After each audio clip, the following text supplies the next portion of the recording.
Good evening, everybody. Welcome to this 6 o'clock version of the Summer Works Career Sneak Peek series.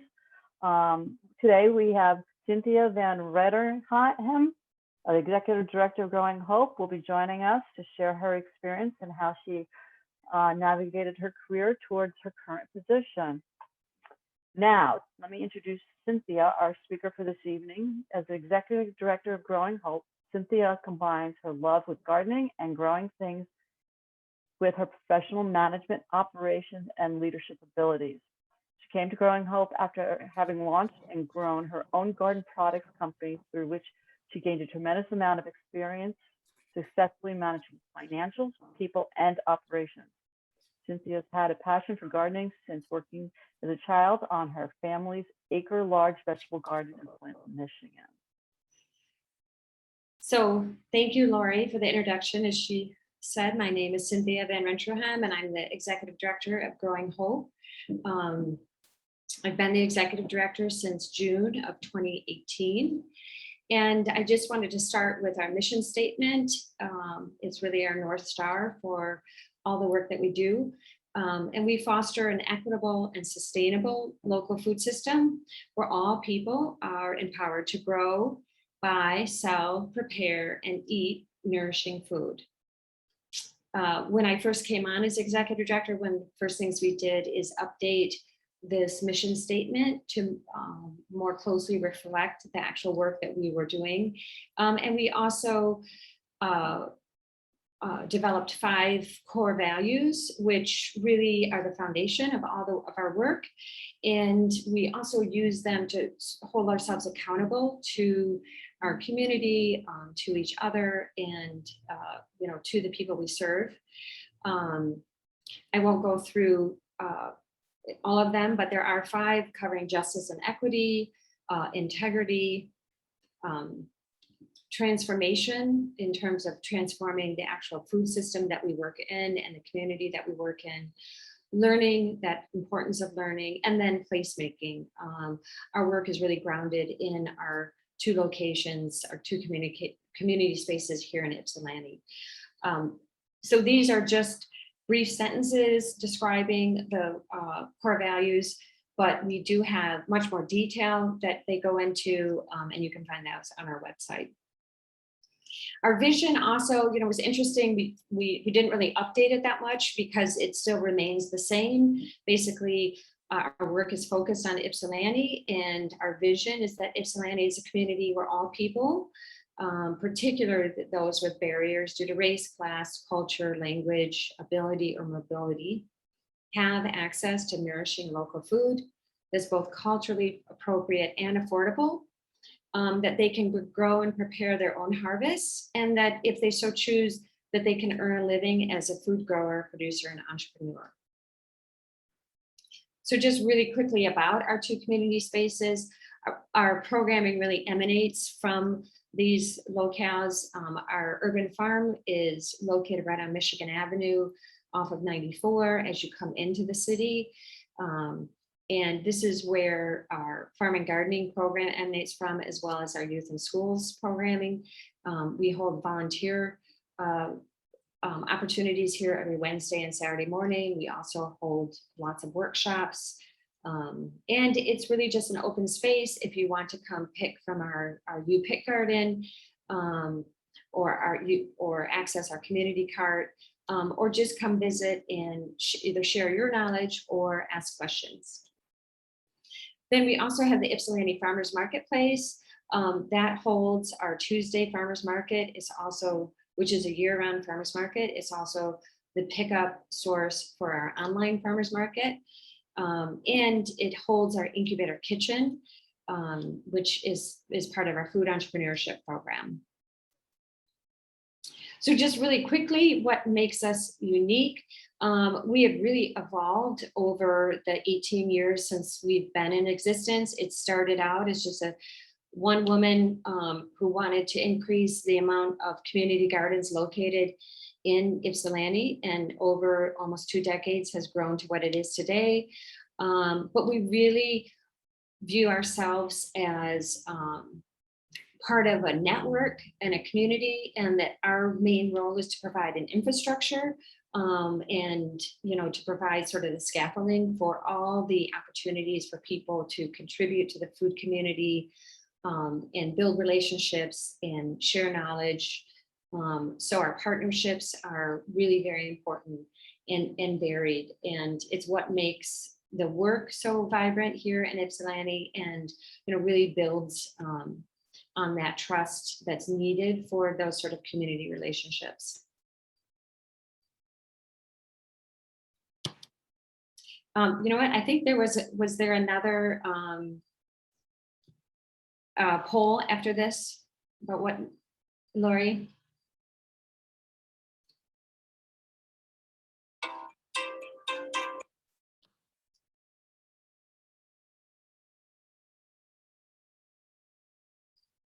Lori, did you have another? I think we were going to run another poll. Are you not seeing this poll right now? Oh, sorry, I'm not. You know what? It may be because my screen share. Yeah, probably. Yeah, it's being shared. Sorry. Oh, that's. And I was on mute. And I was on mute too. Yeah, no problem. No problem. All right, we're almost there. Okay. So the difference between a nonprofit and a profit organization, we've got 70% already voted. Give you a couple more seconds. Okay.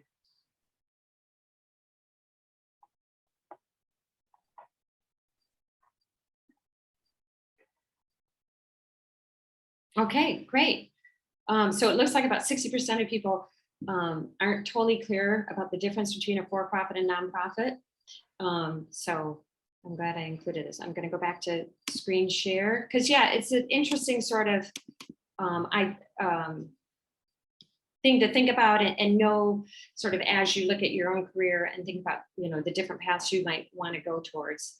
But in a nutshell, when you think about a for-profit organization, they are basically trying to earn a profit, and that profit is so that they can actually survive as an organization. If they are offering a service or a product and it costs them more to produce that service or product than what they earn, then they're not going to be around in business. So that profit makes it possible to survive.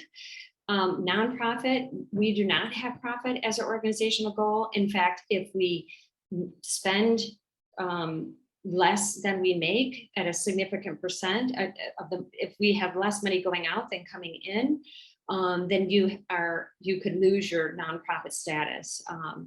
So it's definitely, profit is not an organizational goal. That doesn't mean that we can't have our expenses and our costs be significantly higher than our sources of revenue. Obviously, that doesn't make us, we would not be viable very long as well. Nonprofits also have a governing board, typically called the board of directors. It is a voluntary position.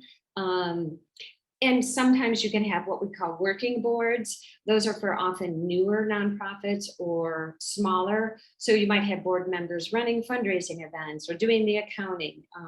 And then as nonprofits mature, those sort of duties come in-house. And so like we have a finance manager, we have a development manager, and the board is more doing overseeing activities and programming. And most importantly, they're my boss. They hire the executive director.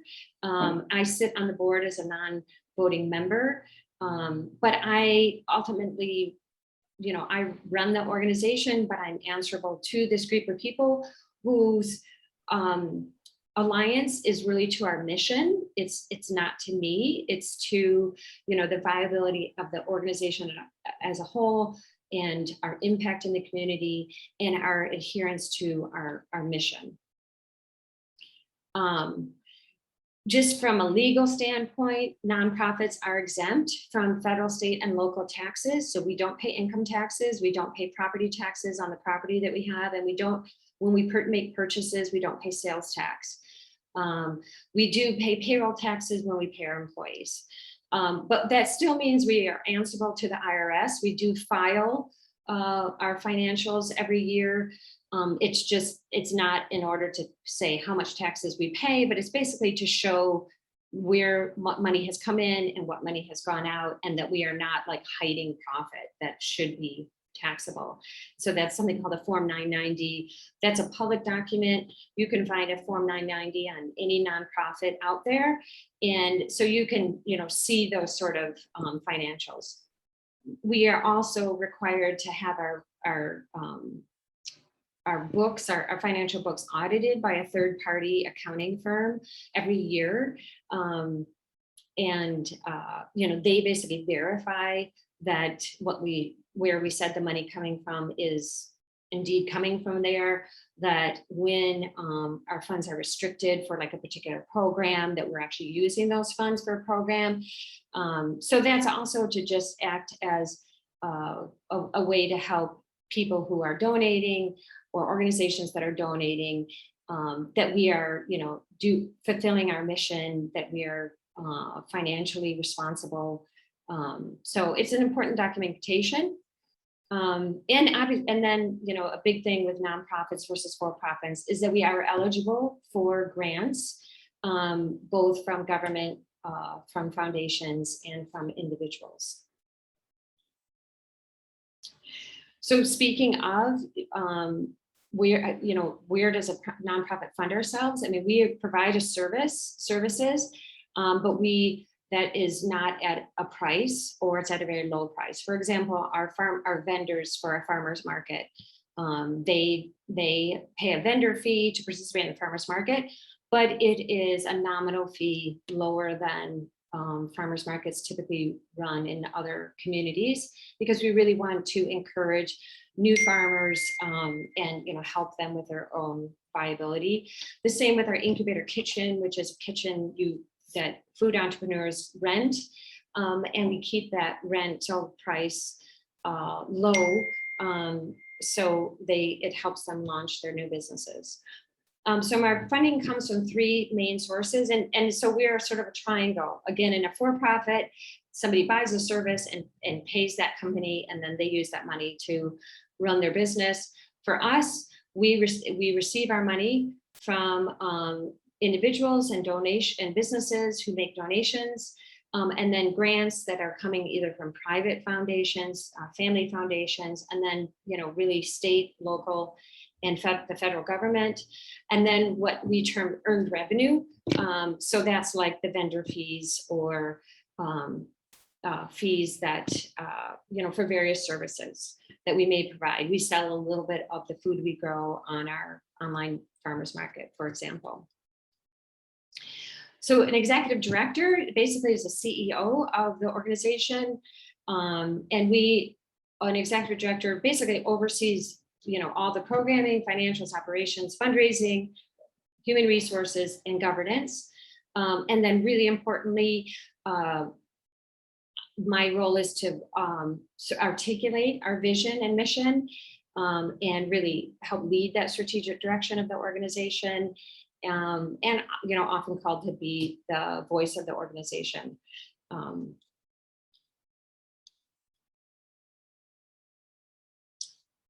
Now I'm not remembering, when were we going to do the next poll? Is that before this?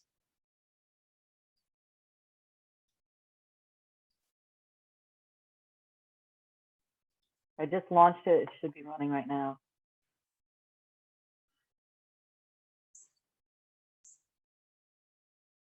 Okay, we're about 50% of the way there. Give it a couple more seconds so everybody can chime in and put their 2 cents in the poll. We really appreciate your participation.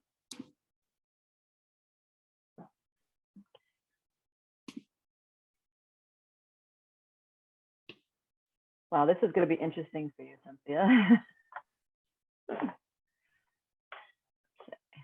End this call now. Share the results.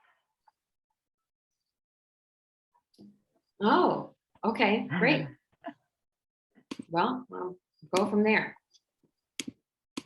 So we talked a little bit about the role of the executive director. Whoops, just skipped. And then kind of what brought me to this position. So I don't know if it's typical or not, but I feel like it's a little unique. My whole career has not been in the nonprofit world. I did a lot of different things, done a lot of different things, but the two sort of most relevant to the work I do here is, and the most recent, so probably in the last, before I came here, 15 years, was being involved in actually as an entrepreneur. The first one was a small meal prep store that I came into later, or it had already started, and I just came in as a staff person to help grow the business. And the interesting part of that work is that ultimately the business did not succeed. I like to say we had a spectacular failure, but like most things that are difficult and failure, it was where I probably learned the most, because just dealing with a lot of challenges, lots of daily challenges, and lots of effort. And it's where you really kind of rubber meets the road, and you figure out, it's always great to work with a team when everything's going well, but when things are not going well, that can be where it's the most challenging. So just learned a tremendous amount. And then Plumstone was actually my own company. I started with a partner, and that we built from the ground up, and I actually patented a project or a product and raised money, developed everything, and was really involved in every aspect of the company. So that really made a difference with coming into this nonprofit. And again, being in that role where you're involved in sort of all aspects of the organization, where most of the rest of the people in the organization are really specialized. Like we have our program managers, our youth and schools manager. She comes from a background of working with youth, very specialized. Our farm and garden manager, he has tremendous agricultural and growing experience. Our marketing manager really understands social media and website development. And so I've done a lot of those things. But the interesting part of my job is that you really need to be a generalist. And it's a tremendous amount of problem solving. So when I came into this position, I really, nearly every day, I see the similarities between working in a small business, a startup, and then also working in a nonprofit. I mean, first of all, very mission driven and very much a passion project. I would not say my job is 9 to 5. And certainly anyone who's been involved in a startup would agree to that. And it's the saying that you basically see a problem and you're trying to make something better. You are trying to change something. You are trying to, have impact. Very much need to always be flexible, be able to pivot, really willing to listen, receive criticism, be told this is not working or this is not, you think this is a great program, but if people aren't showing up for it or you're not seeing any change happening, then it's time to rethink. And that's always the same with any sort of startup. Very typically, you are working with limited resources. I mean, that is an issue with nonprofits and small business. Something I was actually going to bring up when I was talking about the similarities between for-profit and nonprofit, or the differences. One of the things I didn't talk about is the similarities. I mean, people, when they see a nonprofit, they often very much think about the programming, which is very important, and the lifeblood of the nonprofit. But that doesn't mean, but we still pay our employees a fair wage, try to offer benefits. We have utilities, insurance, all the kind of non-fun costs of doing business that we have to raise money for. So it's always important to remember that funding sometimes just helps a nonprofit keep the lights on, but you can't work in the dark. So we're not different than for-profit in that way. Again, a similarity with small businesses and nonprofits is there are many roles and fewer people. So being nimble, being able to, understand that your job description says one thing, but some days you need to do others things, or, some days it's all hands on deck. The other day I unblocked a toilet and that's very much part of my day. Figuring, problem solving, and sometimes it's a toilet, and sometimes it's, meeting with a funder and making a case for why, this program matters. So a lot of undefined roles, and, they can be risky, there can be frustrations, and they both have a high failure rate. So I'm the type of person, I tend to run towards things like that. And, if you're considering work in a nonprofit, it's good to know that, because you do have to be a person that is able and willing to live in a certain amount of uncertainty, and be okay with that. And that's not for everybody. So I always like this comparison because I've just seen so many times where there's just these similarities. Is there a question in the chat? Oh, no, that was you, Lori. Okay. And then, let's see, I've got another. Oops. Okay, so then just also talking about small business ownership and leading a nonprofit. In both roles, again, I think I mentioned this, it's important to be a generalist. Learning on the job is a everyday part of the job. Enjoying having each day be different. Many days you start out with a plan for the day of what's going to happen, and then things change and your day ends up being very different than what you thought. So being flexible and adaptable, always being open to learning new skills, often as you're doing them, problem solving as you go along, and always that ability to talk about the why of your work, why this work matters, why it's important, and really, get that buy-in from whether it's you're talking to donors or you're talking to investors on the small business side, or you're talking to program participants. So again, having that passion is just really important. So Cynthia, there's a really great question is, how do you become a generalist? Right. Well, that's a good idea, or that's a good question. I mean, some of it is just, I'm in my mid 50s. So over time, I've gained those skills. I think it's always being willing to learn and say, I don't know, I'm not sure how to do this skill, but I'm going to figure out how to learn how to do this. Looking for opportunities for growth, looking for opportunities for new experiences. I mean, some of them, to be an accountant, you need to go to school for accounting and really learn that skill and often get certification to do that. So not to in any way say that everything can be instantly learned, but it's more realizing that your career does not have to be a linear trajectory, and that you can say now, this is what I want to do now, but 10 years from now, 15 years from now, if you want to move in another direction, that you can do that, and especially in a way that just wasn't as true.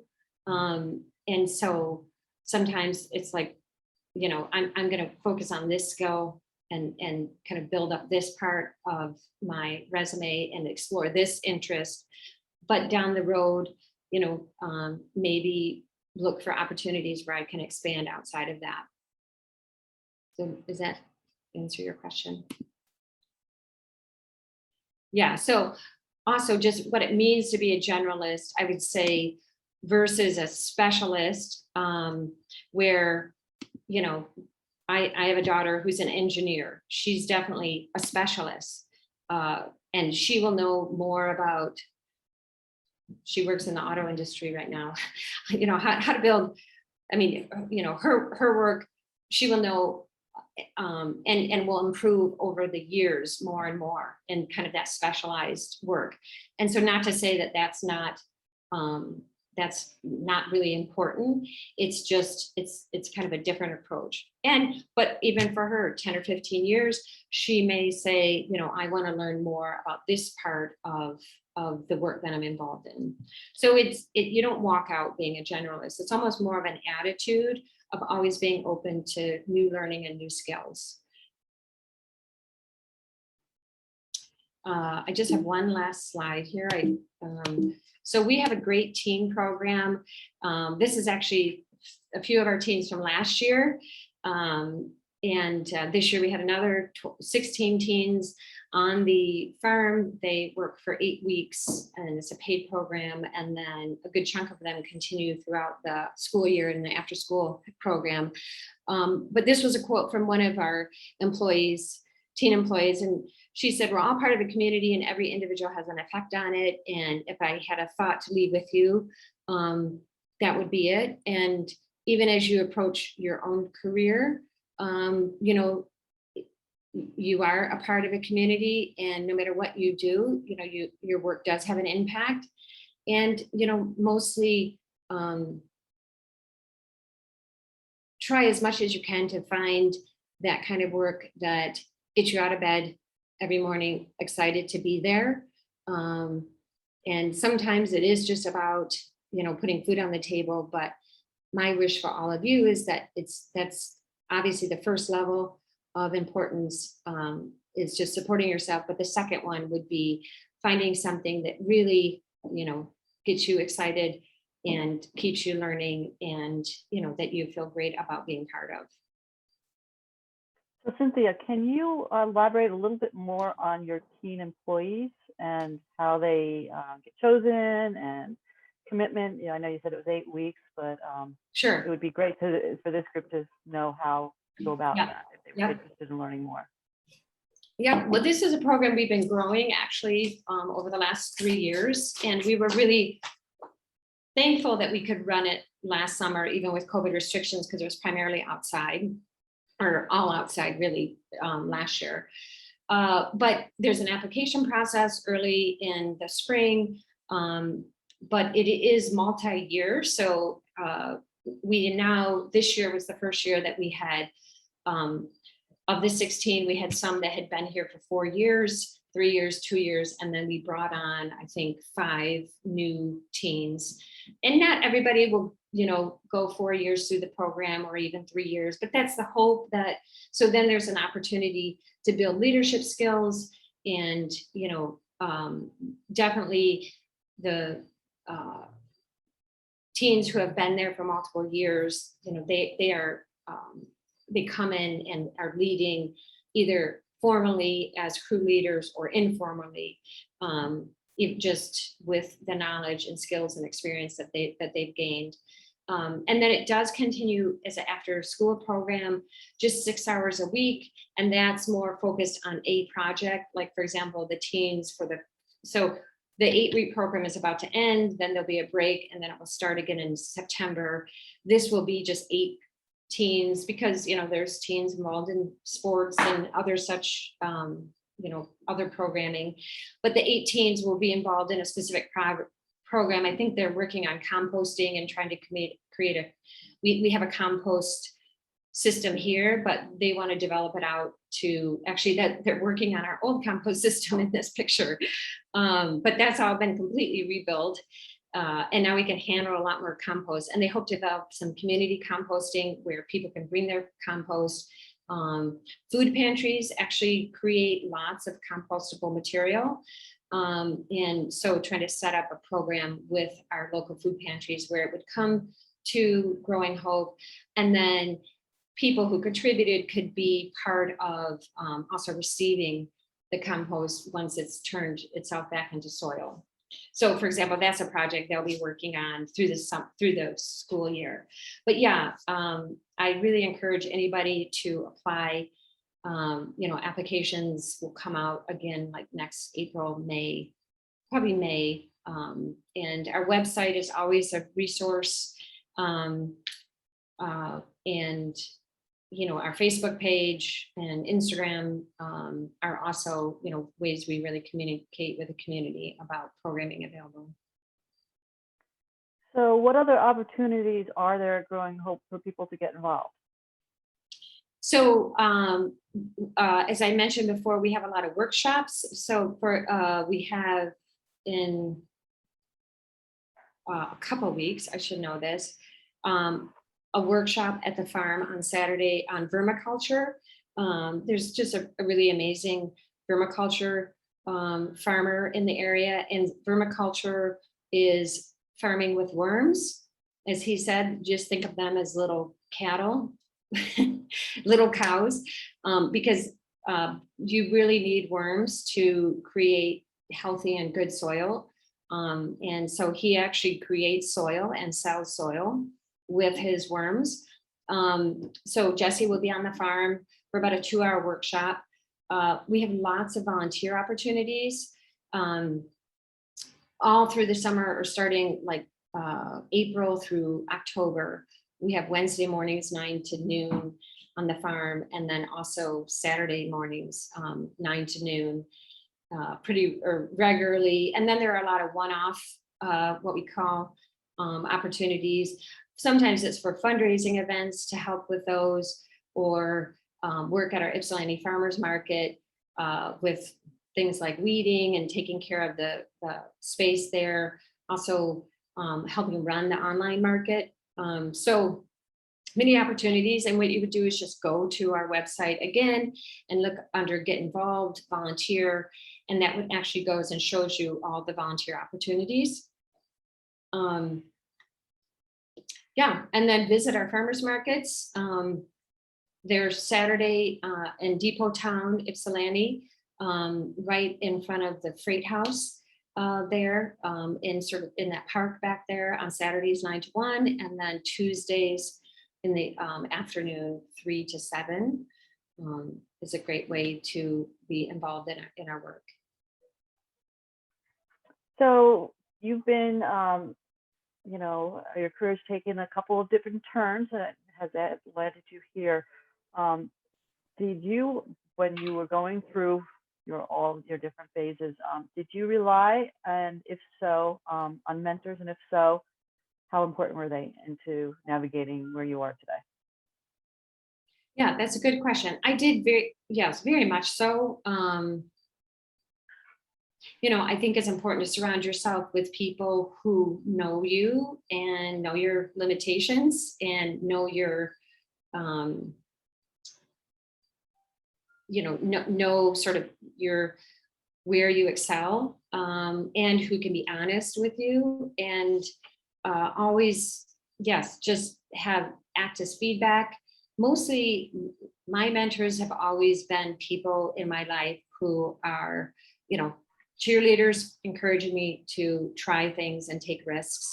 And so that's very important, that kind of positive influence, but grounded in understanding you. And, I've also had people say, is this really the time to take on this sort of thing? Sometimes stability is really important, depending on the phase of life you're in, or if you have a partner and it's their turn to really pursue, something different in their career. So yes, mentorship is very important, and being open to listening is always comes with that. It's good to hear, because most of the themes that I'm hearing throughout all these presentations are there are people in your life that have helped you get to the next stage. And knowing that you don't have to do it yourself is definitely a huge learning for many young folks. For sure. So I highly recommend finding and reaching out, especially in whatever career you decide to do, is to find a mentor, an advisor, a good friend that can help you navigate that, so you don't have to do it all yourself. Yeah, and I would say multiple, because some it can be more professional, some it can be more personal, and then it's also playing that role yourself. Sometimes you can learn a lot by helping somebody else. You can learn a lot about yourself by helping somebody else sort of figure out their path as well. I think the key thing I've always emphasized, even with my own kids, is, being open to change and open to, if somebody had told me 15 years ago or even 10 years ago, this is where I would be, I never would have thought that. And that's pretty much true. Every 10 years I look ahead or I think about, all through my career, I never was able to predict where I ended up being 10 years later. So you just never know. So you mentioned the, definitely the flexibility and being, in a nonprofit, being the executive director, not knowing what your day-to-day will really look like. And that's just the nature of startups as well as, pretty much anything. But what is your favorite part of your job? That's a good question. Well, I always love when I can get out in our garden and get away from my email. But mostly I would say when I can really get involved in our programming, it's always a great reminder of, why I'm doing the work that I do. A lot of my work is kind of behind the scenes, which actually is where I'm most comfortable.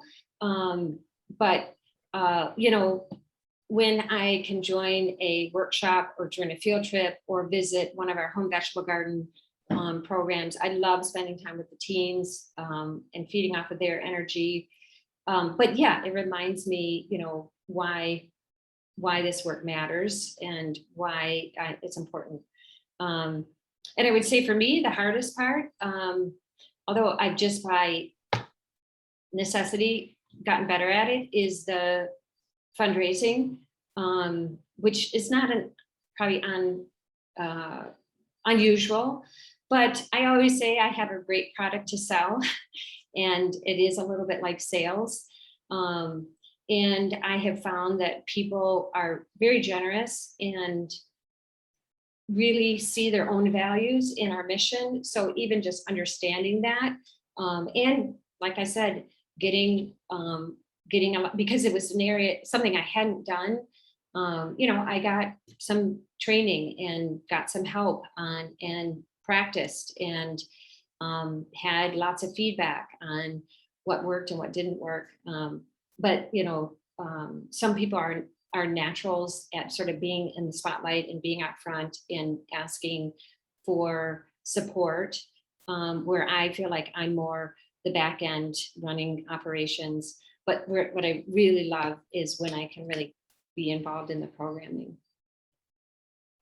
So do you, for the future of Growing Hope, do you see it expanding much beyond the footprints that you have now? What do you have, a vision, a dream? Well, that's a good question. We're actually entering into a strategic planning process that's going to take about 4 to 6 months, that we're going to ask some of those questions. When I came in, we implemented a strategic plan, but it was more internally focused on some sort of financial sustainability and really looking at all our programs and deepening them, growing some of them, reducing others, redefining some of our roles. So now we're in a position where we are really want to go back out to what we call our stakeholders, which are basically community members, and ask them, what should Growing Hope be doing? Where could we increase our impact? Where do you see yourself in Growing Hope? So I'm really looking forward to that in terms of talking with community partners. But yeah, there's always new things that we're looking at. And I don't necessarily see another property, but I definitely see really developing our two properties to be even more inclusive and more accessible to people in this community. But yeah, the strategic plan, which all of our staff will participate in, and our board as well, will really help, set up those kind of pillars and goals for the next few years.